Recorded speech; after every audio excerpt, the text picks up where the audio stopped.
Hello, सर्वांना नमस्कार. मी जयश्री आज आपणासमोर एक कविता सादर करते आहे. कविता सादर करण्याचं कारण म्हणजे ही एक विद्यालयावरती आधारित कविता आहे. कारण आज ओस पडलेल्या ज्या शाळा आहेत, ऑनलाईन माध्यमातून आपण घरी बसून विद्यार्थ्यांना शिक्षण देत आहोत.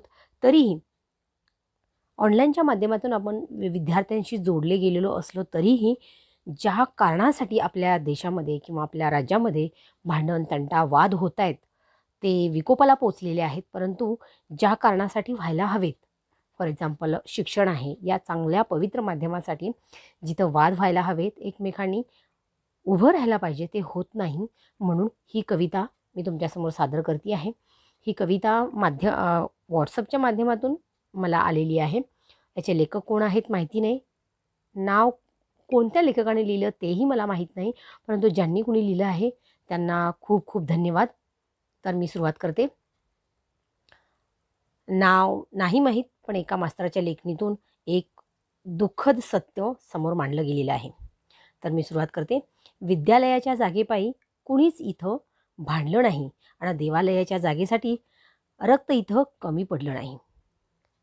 माझाच देव मोठा म्हणण्यात रक्ताच्या नद्या वाहिल्या, ज्ञानगंगा कोरडी पडत ओसाड शाळा झाल्या.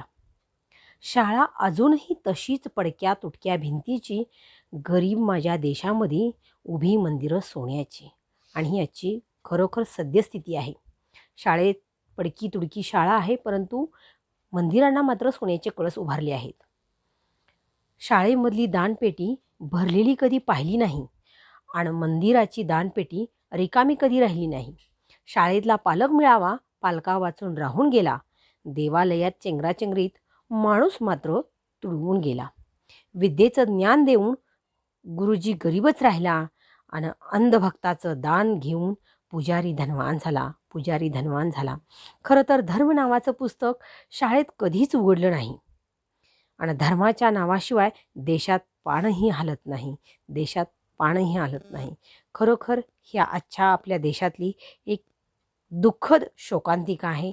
आणि कोणी लिहिलं असेल त्यांना खूप खूप धन्यवाद. हो, छोटासा माझा हा प्रयत्न आपल्यापर्यंत पोहोचवण्याचा. So thank you.